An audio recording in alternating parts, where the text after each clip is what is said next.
Hello everyone, आप लोग का स्वागत है एग्ज़ाम पॉइंट पर। तो मैं आप लोगों को आज आरपीएफ कांस्टेबल 3 मार्च 2025 का यानी कि आज का जो प्रश्न जो है वो आरपीएफ कांस्टेबल में क्या क्या पूछा गया है, ये आपका शिफ्ट 1, 2 और 3 तीनों शिफ्ट का आज का क्वेश्चन एनालिसिस है। तो जो मैं आपको क्वेश्चन कराने वाला हूँ यही सेम क्वेश्चन जो है आज शिफ्ट 1, 2, 3 में पूछा गया है। तो ये बहुत ही सटीक एनालिसिस आज का है। तो ये वीडियो बिल्कुल आप लास्ट तक देखिएगा। अगर आप मेरे चैनल में नए हैं तो जल्दी से आप मेरे चैनल को सब्सक्राइब शेयर लाइक ज़रूर कर दें और मेरा टेलीग्राम ग्रुप से भी आप लोग जरूर से ज़रूर जुड़ जाइए। इसका लिंक इस वीडियो को डिस्क्रिप्शन में दिया हुआ है। वहाँ पे आपको हमेशा government job vacancy exam date result के बारे में नई नई जानकारी मिलती रहेगी। तो चलिए वीडियो को शुरू करते हैं।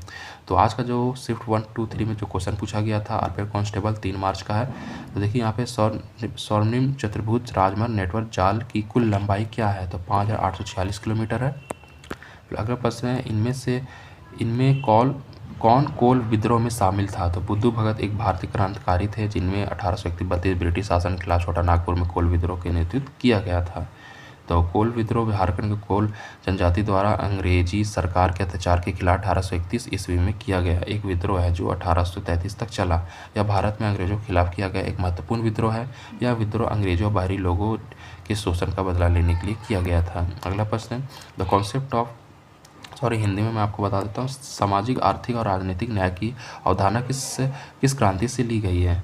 याद रखिए रूसी क्रांति से ली गई है। 1917 में राजशाही के उन्मूलन के साथ शुरू हुआ। इसका नेतृत्व व्लादिमीर लेनिन ने किया था। तो अगला प्रश्न है कि संगमरमर कौन सी पर्वतमाला पे पाया जाता है, तो अरावली काराकोरम एपेनिन जैसी कई पर्वतमालाओं में पाया जाता है। अगला प्रश्न जो पूछा गया था आपका आरपीएफ कांस्टेबल आज के एग्जाम में, वर्तमान में भारत के शिक्षा मंत्री कौन है, तो धर्मेंद्र प्रधान जो है वो वर्तमान में शिक्षा मंत्री है। अगला प्रश्न है कि किस संशोधन ने रियासतों के पूर्व शासकों की उपाधियों और विशेष अधिकारों को समाप्त कर दिया। 1971 के 26वें संविधान संशोधन अधिनियम ने कौन से समाप्त किया, 1971 के 26वें संविधान संशोधन के नियम ने। जो अगला प्रश्न पूछा गया भारत में मानसून की बारिश सबसे पहले किस राज्य में होती है, तो केरल भारत का सबसे बड़ा राज्य है जहां दक्षिणी पश्चिमी मानसून की बारिश होती है। अगला प्रश्न है भारत संविधान की तीसरी अनुसूची निम्नलिखित में से किससे संबंधित है, तो तीसरी अनुसूची में विभिन्न संवैधानिक पदों जैसे भारत के केंद्रीय मंत्री, सर्वोच्च न्यायालय न्यायाधीश, उच्च न्यायालय न्यायाधीश, नियंत्रक और महालेखा परीक्षक आदि की शपथ या प्रतिज्ञान के प्रपत्र शामिल है। अगला प्रश्न पूछा गया भारत के कौन सा राष्ट्रीय राजमार्ग गुजरात में पोरबंदर को असम में सिलचर से जोड़ता है, कौन सा जोड़ता है, नेशनल हाईवे 27 जोड़ता है। अगला प्रश्न पूछा गया था कि भारतीय वायुसेना दिवस 2024 पर आयोजित एयर शो और परेड किस शहर में आयोजित की गई थी, तो चेन्नई की मरीना बीच पर हुई थी। यह समारोह 8 अक्टूबर 2024 को आयोजित हुआ था। अगर आपको इसका पीडीएफ चाहिए तो मैं अपना टेलीग्राम ग्रुप में डाल दूंगा, वहाँ पे जाके इस पीडीएफ को डाउनलोड कर लीजिएगा और मेरा टेलीग्राम ग्रुप का जो लिंक है इस वीडियो की डिस्क्रिप्शन में दिया हुआ है। फिर अगला प्रश्न भारत ने ऑस्ट्रेलिया के साथ कौन से व्यापार को मजबूत किया, तो कोयला में उच्च रूप से भारत में ऑस्ट्रेलिया के निर्यात का 74% संकेंद्रित है जिसमें 71.4% कोकिंग कोल है।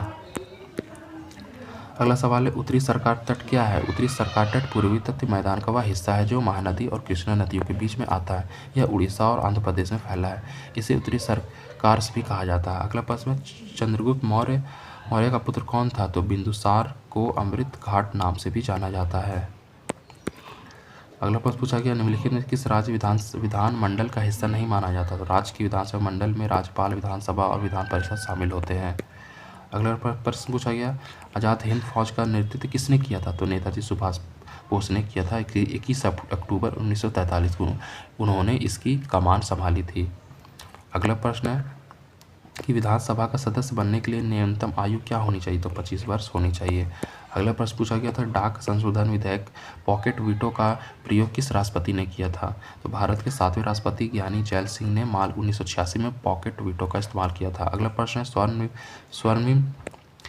स्वर्णिम चतुर्भुज राजमार्ग नेटवर्क की कुल लंबाई कितनी है, तो 5846 किलोमीटर टोटल इसकी कुल लंबाई है। तो अगला प्रश्न है कि इनमें से कौन से विद्रोह में शामिल है, तो बुद्धू भगत एक भारतीय क्रांतिकारी थे जिन्होंने 1831-32 में ब्रिटिश शासन के खिलाफ छोटा नागपुर में कोल विद्रोह का नेतृत्व किया था। खान अब्दुल गफ्फार को किस नाम से भी जाना जाता है, तो फ्रंटियर गांधी, बच्चा खान, बादशाह खान और सीमांत गांधी से नाम से जाना जाता है। तो SI यूनिट थर्मोडायनेमिक टेम्परेचर क्या है, तो केल्विन है, याद रखिएगा। फिर अगला प्रश्न पूछा गया कि रसोई में इस्तेमाल होने वाले खट्टे फलों में कौन सा आम पाया जाता है, तो साइट्रिक एसिड पाया जाता है या नींबू, संतरा, जामुन, कीनू और अंगूर जैसे खट्टे फलों में पाया जाता है।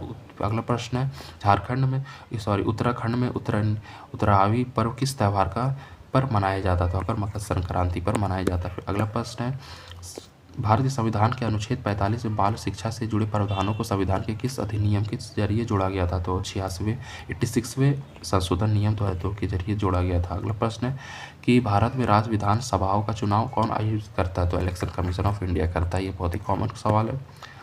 अगला प्रश्न है कि गगनयान मिशन का उद्देश्य क्या है, तो गगनयान मिशन का उद्देश्य मकसद अंतरिक्ष यात्री को पृथ्वी की निचली कक्षा में भेजकर और फिर उन्हें सुरक्षित वापस लाकर अंतरिक्ष उड़ान क्षमता का प्रदर्शन करना है। अगला प्रश्न है भारत के प्रायद्वीप पठार को 2 बराबर भागों में कौन सी नदी बांटती है, तो नर्मदा नदी बांटती है।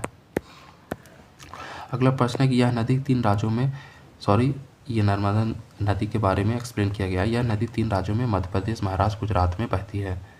यह भारत की पश्चिम से पूर्व दिशा में बहने वाली नदी है। तो अगला प्रश्न है कि निम्नलिखित शासकों में कौन निशुम्भशुदीन देवी मंदिर के निर्माता थे, तो चोल शासक विजयालय ने करवाया था।